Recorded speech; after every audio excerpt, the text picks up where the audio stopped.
If you hold a German passport, regardless whether you have lived in Germany before or not, you have the right, you're allowed to move to Germany and start working and living without anything else. The same applies for EU and EEA citizens, including Iceland, Norway, and Liechtenstein. Correct. So just to emphasize this again, you do not need an entry visa and you also don't need a residence permit. As a German or EU or EEA national, you have the right to roam freely in Europe, in the EU, pretty much, to live and work there as you wish. The one thing you need to do is pretty much the thing everyone that moves to Germany needs to do, and that is the Anmeldung. That is pretty much registering with your city that you are now living in Germany. Correct. This is the way that you enter the system and trigger all the paperwork and stuff that needs to happen for you to be a resident of Germany. And to be able to work, to get your tax ID and all those things. We have a video of 10 things you should do after arriving in Germany, and you can use that as a baseline or checklist to go through the different bureaucratic processes. And you can follow that list, except for the point, of course, to get a residence permit because you don't need one. We stress so much that this also applies to German citizens or foreigners who hold a German passport, because we've been asked quite frequently from some of you who hold a German passport from your parents or ancestors how you can move to Germany. And that's why we just really want to say you can freely book your flight or the bus or train, wherever you're from, and land in Germany and start your life here without any bureaucratic paperwork. Yes, it might be awkward because you might not speak the language, but you have really a head start and a little bit less stress regarding the Ausländerbehörde. However, the rest still applies. Yes, and very interesting, we also heard from a lot of you viewers and readers of Simple Germany that you have received the German passport because of your ancestors, that they lost it during the NS regime, and according to the German Constitution, Article 116, you have the right to reclaim that nationality back. So that might be a loophole for some of you. Yes. Now, what if you are a non-EU or EEA or German citizen? Then things become a little bit more complicated. We will divide the countries into two buckets. The one bucket, the one where you don't need a visa to enter Germany, and the second bucket is the one where you do need a visa to enter Germany. So let's start with the easiest one, and that is the ones that don't need a visa to enter Germany. So the countries that do not need a visa to enter Germany or the EU, meaning you can enter as a tourist, are now shown here on this screen. And you have the right to come to Germany and the EU for 90 days. Now, it used to be an advantage to do that, to arrive as a tourist and then apply from within Germany for your actual motive of staying here longer, working, studying, family reunification, whichever it is. However, since COVID, unfortunately, the processes of the Ausländerbehörde, of the Foreign Ministry office, have slowed down tremendously. And those 90 days may not be enough to actually get your permit that allows you to stay longer on time. Meaning those 90 days might not be enough and you might have to go back home to come back, and it might be a bit of a hassle, might be. And also expensive, I would say. Exactly. So if you have an ulterior motive of studying or working, it might also be advantageous to already apply for your visa from abroad, which you technically don't need, but maybe it's the better way. So that when you come to Germany, you first of all can already pursue your work or study. As a tourist, you wouldn't be able to do that. And you have a better trajectory to receive your residence permit because you might already have your work contract or your letter of registration from university. And even if the process will take longer than 90 days, you have the right to remain, for example, with a so-called Fiktionsbescheinigung.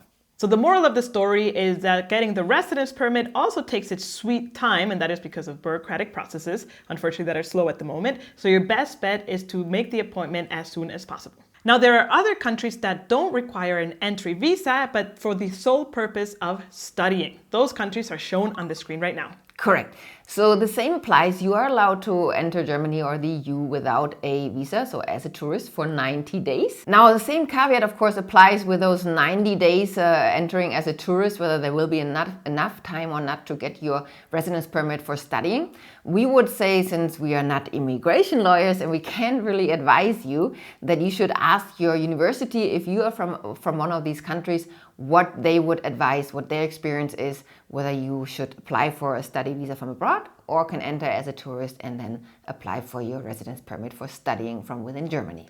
Yes, that leads to, again, giving the disclaimer, this is not legal advice we're providing here. We're just providing part of the information that we have found on research. And if you want detailed information, then you can, of course, go to your local German embassy or call one or email one if there's not one in your country, so the closest one, and yeah, to get more detailed, lawfully information. Now let's jump to the second bucket, and that is the countries that require a visa to enter Germany. And those would be the rest of the countries in the world that we have not mentioned on the screen. Now for this, you will need to apply for a visa in a different country through the German consulate. And this has to be a German consulate that is allowed to give visas, right? Or actually, I think it's only the embassies that can do that. But no, you can also check. consulates. Also the consulate. Yeah. To get the visa from a German embassy or consulate, currently at the time of recording, costs 75 euros. Very important, of course, the entry visa that you are applying for needs to match the purpose for which you are moving to Germany. There are 6 major categories for different types of visas. Those are work visa, vocational training visa, visa for self-employed, a study visa, a research visa, and of course the family reunification visa. Now those are not all of the visas that exist. For a full list of visa types, you can click on the link below in the description from the German government, where you can get extensive information. Also, the German Federal Foreign Office has a really cool website that is called a Visa Navigator. And there you actually pretty much answer a survey of your current situation, and it spits out, or the result is the visa that you will need. But not only that, but also the requirements and documents that you will need to apply for such a visa. You can also find a link to the Visa Navigator in the description box below. And of course, you will also need to convert this visa, because it's just an entry visa, to a residence permit within the first 90 days of your stay in Germany. And the residence permit is usually the Aufenthaltserlaubnis, which, there's different types. We will mention them later on. And that costs 100 euro. Now to the question, do you need a degree to get a work visa in Germany? And the answer is, it depends. So the only industry that currently actually enables you to move and work in Germany without a formal education is the IT industry. That's because there is a high demand for IT skilled workers. So the requirement here, instead of a formal education, is that you have at least 3 years of experience in working in the IT industry within the last 7 years. And here you would be applying for the IT specialist visa. For any other profession, you will need some sort of certificate. This can be either a vocational training certificate or a university degree. You can check if your degree is valid and recognized in Germany through a super cool website called the Anerkennung in Deutschland website. I actually don't know if that's the URL. We will link it in the description box below. Oh, okay. And there you can actually not only see if your degree is accepted or recognized in Germany, but if it's not, the steps you will need to do to actually achieve that recognition. Right. Because there's also the option actually to move to Germany to pursue the full accreditation of your degree. Now, when speaking about degree, it's very important that a degree, for me in the past, it was always directly linked to university, but that's not the case, right? Degree means formal education, which can also be vocational training, like for example the Ausbildung in Germany, right? Mm-hmm, right. Because the government, and also we don't want to discriminate between academic and not academic. It's just a formal education, right? However, when it comes to university degrees, is that we need to talk about the EU Blue Card. So you will receive an EU Blue Card if your university degree matches the work contract or the work you're going to do in Germany, and you receive a salary of at least 56,400 euros gross a year at the time of recording, which is 2022. You can also apply for the EU Blue Card if you are working in one of the MINT industries. So that's mathematics, natural science, engineering, medical services except for dentistry, computer science, so anything in that area. If you earn less than the 56,400 euros gross a year, gross, we learned that from you, right? And I said gross because sorry. Because there is actually a reduced salary that applies of 43,992 euros gross annual salary per year as of 2022. The benefit of having an EU Blue Card is that it fast-tracks your way to getting a permanent residence permit. Right. Additional to that, the validity is 4 years or for the amount that your contract is for. So it could also be 2, 3, exactly. 1. If you have like a limited contract, then of course residence permit will be limited to that as well. But of course the EU Blue Card is not the only way, and by far not the only option. You can always apply for a regular work permit. And that is the case if, just like Jen, for example, your work contract, your job does not match what you studied. in her case customer service for an e-commerce company versus a degree in hotel and restaurant management. Yeah. Or for example, also if you don't meet the minimum salary that you need to have for the EU Blue Card. So don't worry, you can still come, work and live in Germany and just have a regular work permit. Yes, although I must clarify as well that for the work permit, that is also a minimum range of a gross salary that you should receive. But usually that information is handled, I don't know it actually, because it's handled, I think, by your employer and the Ausländerbehörde. Yeah, it highly depends on the salaries of other employees in the company. And the Ausländerbehörde kind of like needs to allow you to be employed because they check that you will earn sufficient and will not earn less than, let's say, the German workers. Yes. Now, a regular work permit is usually valid for 2 years. So that means after 2 years, even if you have an open-end contract, you will need to have another appointment at the Ausländerbehörde to renew it. Now let's talk about the myth of visa sponsorship. So as I have heard, and probably you have heard before, there are countries like the US and I think even Canada. If you want to go work there, you need an official visa sponsorship from a company, which tends to be very expensive for the company. And it's like a whole thing that you need an official letter and I don't know what other documents to get. In the case of Germany, that is not really the case, which is amazing news. Correct, yes. Visa sponsorship is really a myth. And if you select that filter in one of the job boards where you're searching for jobs, you will only kind of like hurt yourself a little bit by really diminishing the amount of jobs that you could potentially match and apply for.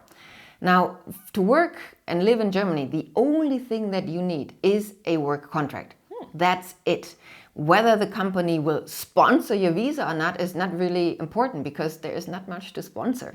Yeah. So in order for you to get a work contract, you need to go through the interview process. And the moment you get that, the company obviously has an interest for you to also come to Germany. So they will provide and fill out the document that needs to be filled out, which is typically the document that the Ausländerbehörde would need to approve. And of course, a visa, a letter you can apply for with your visa with. There is not much cost involved here for the company other than the filling out of the time to fill out the paperwork, but there is no fee that they need to pay to hire someone from abroad versus a German.